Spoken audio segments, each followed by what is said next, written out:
कुदसिया साहिबा, बहुत शुक्रिया आपने हमें वक्त दिया। जी बहुत शुक्रिया आपका। जी कुदसिया, ये बताइएगा कि ईरान में जो कशीदगी हो रही है इसके पीछे असबाब क्या हैं? क्या वाकई इसमें आलमी इन्वॉल्वमेंट शामिल है, या फिर ईरान के जो अंदरूनी जो मसाइल हैं, अवाम वाकई अंदरूनी जो असबाब हैं, भूख है और बेरोज़गारी है, गुर्बत है, उस वजह से एहतजाज कर रही है?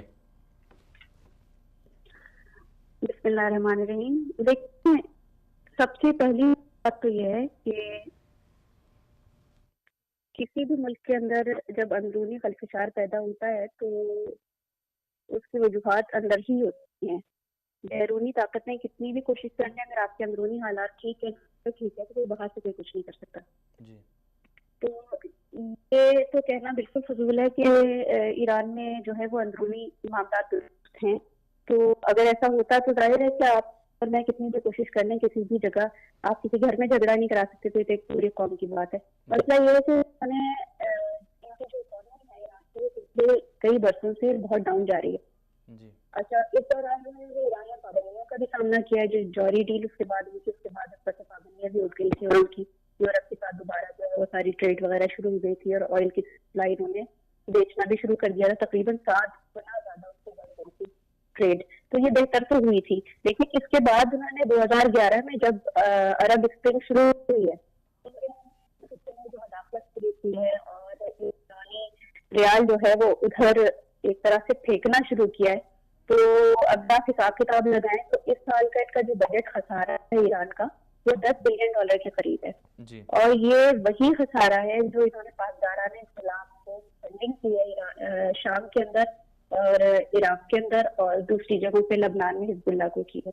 जी। तो जाहिर है कि जब आपकी हकीकत इतनी बड़ी और इतनी स्ट्रॉन्ग नहीं होगी और आप बहुत बड़े बड़े कामों में हाथ डालेंगे तो फिर अपना तो फिर खराब होता है और फिर हालात इतने ऐसे हो जाते हैं कि इस वक्त ये हालात में कि तकरीबन जहाँ तक मेरा अंदाजा है कि 16 मिलियन ईरानी जो है फतेह गुर्बत से नीचे जिंदगी गुजार रहे हैं। 11% महंगाई बढ़ गई है, खाने की किल्लत ज्यादा हो रही है। और इस वक्त आप देखें कि जो ईरानी शहरी मुजाहरे कर रहे हैं हुकूमत के खिलाफ, वो यही कह रहे हैं कि अपना घर संभालो, ठीक करो, शाम से निकलो, यमन से निकलो और लद्दाख को और गजा को छोड़ो और अपना घर बेहतर करो। तो जब तक आप अपने लोगों को फैसिलिटेट नहीं करेंगे, अपनी तौसी पसंदाना अजाइम को जो है वो तकवीत देने के लिए और अपने जो भी मंसूबे आपने बना के रखे हैं ग्रेटर फारस के और हिलाल ईरान को एक्सपेंड करने के लिए और उसकी फॉर्मेशन के लिए, तो फिर जाहिर है कि फिर आपकी इकोनॉमी इतनी अमेरिका से बड़ी तो नहीं है ना। मुश्किल में तो अमेरिका 16-17 सालों से आया हुआ अफगानिस्तान में, तो फिर आपकी क्या औकात है। तो अंदरूनी हालात तो वाकई खराब हैं उनके। जी। तो आपके ख्याल में जो इसका मुस्तकबिल है, जैसे आपने कहा कि अंदरूनी वजूहात हैं जिसकी वजह से ये हो रहा है, तो आप इससे डिनाई करती हैं कि भाई आलमी ताकतें इसके अंदर शामिल नहीं हैं? नहीं, मैं इससे बिल्कुल डिनाई नहीं करती। मैंने अभी जो कॉलम लिखा था उसमें बड़ी तफसील से बताया था कि शाम में ईरान की जो मदाखलत है, आप देखें कि जितने सुन्नी ग्रुप थे उनका खात्मा हिजबुल्लाह ने किया है।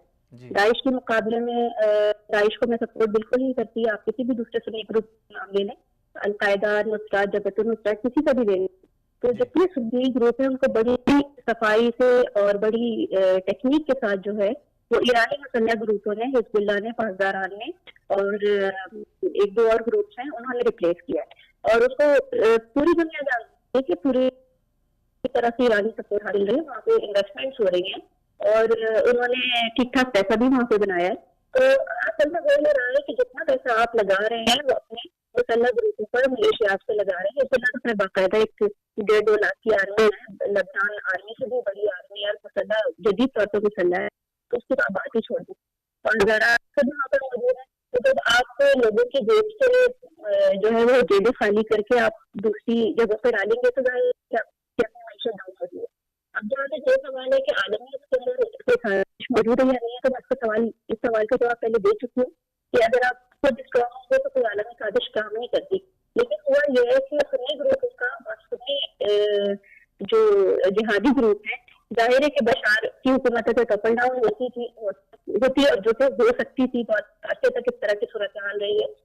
तो मुल्क तो कभी भी बर्दाश्त नहीं करता अमरीका या कोई भी दूसरी ताकत से वहाँ पे सुन्नी ग्रुपों की कोई कंबाइंड गवर्नमेंट बने या इस तरह की सूरत हाल बने। तो उनको रिप्लेस करने के लिए ईरान ने, क्योंकि एक उनका एक ऑब्सेशन तो है पूरे खत्ते पे कब्जा करने का, और उन्होंने कर भी लिया। अगर आप नक्शा फैलाकर देखें तो उर्दन के अलावा उनकी पूरी हिलाल जो है बन चुकी है, उसमें वो पूरी तरह से इकोनॉमी के एतबार से भी और अस्करी एतबार से भी वहाँ पूरी तरह से पाँव जमा लिए हैं, और सऊदी अरब को एक तरह से घेरे में लिया हुआ है। तो अब मसला ये है कि इस ऑब्सेशन को लगाम तो डालनी है। अब ये भी नहीं हो सकता कि जी आप नाम लें इस्लाम का, नारे लगाएं इनकलाब के, और आप सुन्नियों को हटाकर जब खुमैनी बन जी के वहां पर बैठ जाए, तो ये भी आलमी ताकतों को तो मंजूर नहीं है। जी तो आप वैसे देखें कि जी इसराइल आखिर में ये बताइएगा कि जो हालिया कशीदगी है, इस हवाले से पाकिस्तान को अपना क्या किरदार अदा करना चाहिए, और अगर फ़र्ज़ करें कि अगर मौजूदा जो ईरान की हुकूमत ने है गिर भी जाए, तो पाकिस्तान उसके साथ फिर क्या ताउन करेगा? पाकिस्तान ईरान के साथ उसके क्या असरात पड़ेंगे ये अगर मुस्तकिल तौर पर हो एक जाए? बत्ती तो है सूरत हाल के, इराक को लगाम डालने के लिए बहुत जरूरी था कि इस तरह की चीजें शुरू की जाए दोबारा से ईरान में, जो ईरानी सोसाइटी के लिए कोई कोई नई बातें नहीं है, क्योंकि वो तो मौजूदा ईरान तो बना ही है इनकलाब के नतीजे में। तो ये आप कह सकते हैं कि जरूरी नहीं है कि जो मौजूदा एक फेज शुरू हुआ है ये अपने अंजाम पे पहुंचे, या कोई बाकायदा हुकूमत खत्म होने का मुझे तो कोई इम्कान नजर नहीं आता कि फिलहाल कुछ अर्से तक, लेकिन एक थ्रेड शुरू हो सकती है कि जी आप अपने औकात में हैं, और जितना आपसे काम लिया जाना था, जितना आपने करना था आपने कर लिया, बात जैसा मान जी बहुत शुक्रिया कुदसिया मुमताज़ साहबा।